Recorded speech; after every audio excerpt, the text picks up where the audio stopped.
used to be a peaceful country, full of life, tradition, and joy. A place where we shared the stories of our ancestors, and they watched over us from the stars. Until one day, they turned their backs.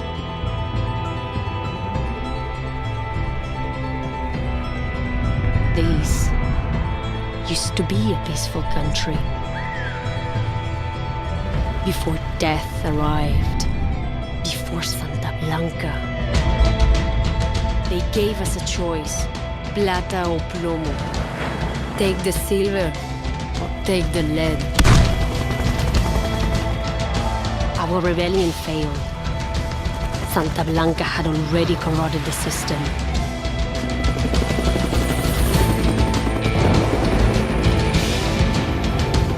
We realized the only way to stop our enemy is with a greater enemy. The only way to stop death is with a ghost.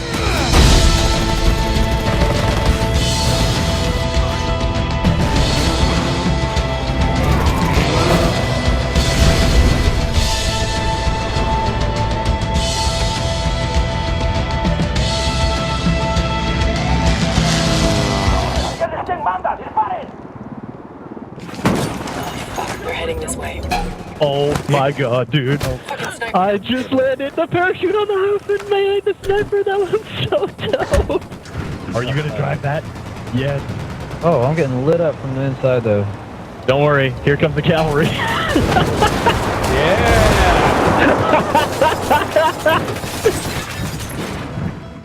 Hey there folks, Chris Waters here with the UB blog. I am hot off of playing a few hours of Ghost Recon Wildlands. Okay, I've got the rear. I drove it too far. I'm in a bad position. And I got to talk to Dominic Butler and Noradine Aboud about the game, about customization, about how you make it your own, and how that transitions between solo and co-op. Uh-oh, mortar, get out of that. Oh, nice shot. We started off with one of the things that I've been really looking forward to getting my hands on, which is character customization. Yeah. Right from the get-go, you get to make your ghosts. That's it. We want to make sure the player has the total freedom of choice to express themselves whatever way they want. That starts from the very beginning of the game with the creation of your ghost.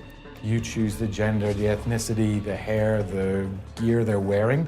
But it also extends then to the loadout, the type of ghost you want to be, what kind of weapons and tools you want to bring into the battlefield, and really kind of make it your own. So when you're playing, let's say, 4-player co-op, everybody has access to the whole range of the customization. If you decide to customize your weapon in a certain way, maybe you can specialize in sniping gear, whereas one of the other guys is going to take something more as a direct approach. So the combinations are already massive as a single-player game, but if you mix this with all the gamers and all the creativity, it's gigantic.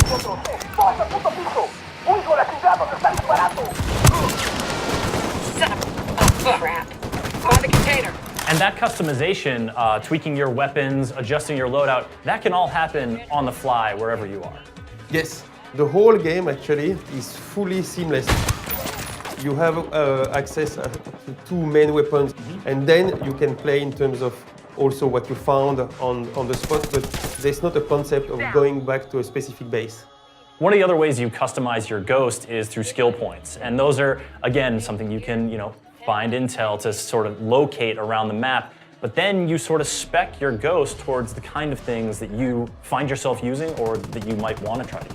That's it. That's exactly it. We've kind of separated the skill upgrades into different, it's not classes, but it's more play styles to suit the way you want to play. So if you find you're someone who's using the drone regularly, you're doing recon, maybe you want to add thermal vision or night vision, you want to add maybe an explosive payload to it, or an EMP pulse that's going to disable vehicles and knock out lights in a camp and allowing you for that kind of stealth approach.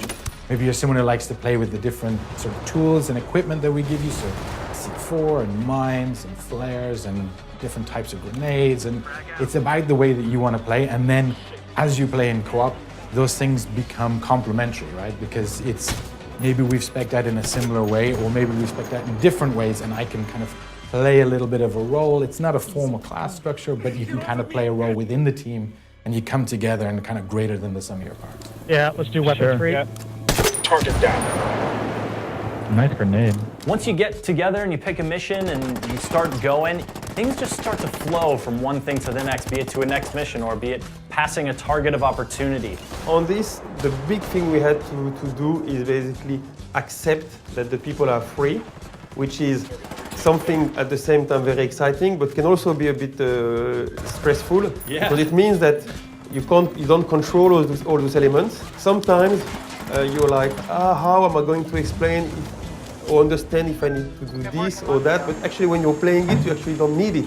You're just chasing all sorts of opportunities. So it means, yes, sometimes you'll have 4 guys who are actually going to split, running into 4 different missions. On the other hand, sometimes you'll have all of them 4 together fully synchronized. We just look at the playground and see what happens. And over the last few years, we kept improving our systems, trying to see how the people play with it and tweaking them.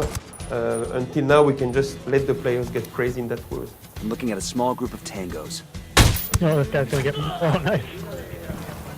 There's also a ton of vehicles, and like literally any vehicle you see, you can grab. That's exactly it. If you can see it, you can steal it, it's free. It allows you to kind of express the way that you want to play. You know, do you want to roll up heavy in an armored SUV? You're going to have to go find one. Probably going to have to fight a little bit to get it, but you're going to get that extra support. You want to drop in, you know, at night, base jump from the helicopter. Do you want to just roll up in a regular civilian vehicle and just take your chances with it? It's about you playing the way you want to play. As a player, if you look at this game, you're not going to say, that's the jungle game, or that's the mountain game. Because in fact, Bolivia is very varied, is very rich, and where it's interesting, it's in terms of gameplay situations. Because for instance, just simple things like line of sight, you're not going to play the same way if you're in the salt flats, where you can clearly see anything that moves, as opposed to playing more in the jungle or more in the mountains. So what is interesting here is that it's visually exciting, but also in terms of gameplay, it opens a wide array of situations. We're heading this way. Oh my god, dude. Fucking sniper. I just landed the parachute on the roof and made the sniper. That was so dope. Oh, I'm getting lit up from the inside though. Don't worry, here comes the cavalry.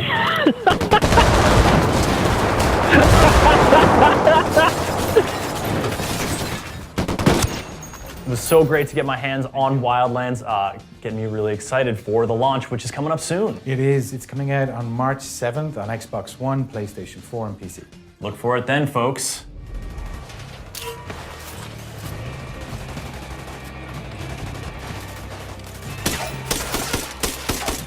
You let me go, estúpido. Aquí yo soy el poder. I have power, magic like you've never seen. We're just trying to save your life.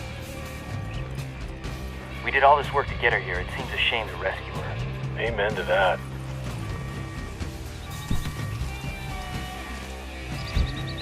With La Santera in the car, all that's left is to extract her to the nearest rally point. Let's go. Roger, moving. Good to go. Let's roll. The player orders his teammates to provide cover during the escape. Taking fire. Got it.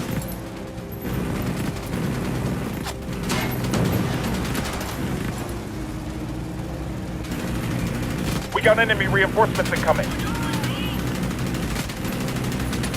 Boosh, Tango down.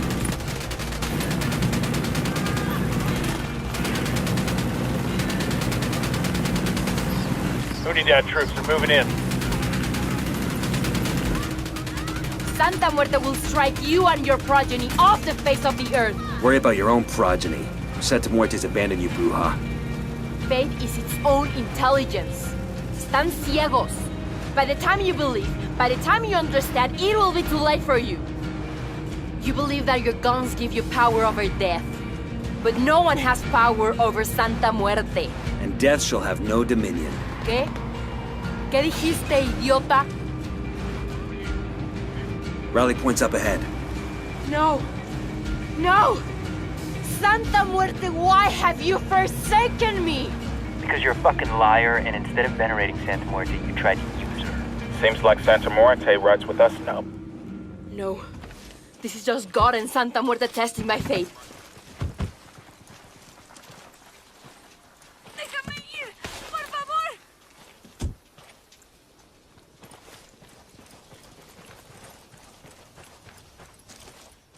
Santísima Muerte is my rock, my fortress, my deliverer. Wrap your wings around me.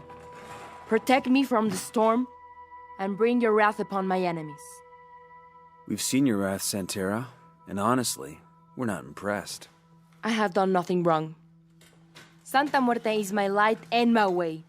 Worshipping her is not against the law. No, but recruiting people into a criminal organization sure as fuck is. Judgment is reserved for God and Santísima Muerte. Maybe in the next life, but not here. You want to earn some absolution? What do you know about Sueño? I am no Judas. No te equivoques. I will never betray Brother Sueño. You know, people like you aren't treated very nicely in prison. Other inmates tend to make their life hell. I have the faith to survive in hell.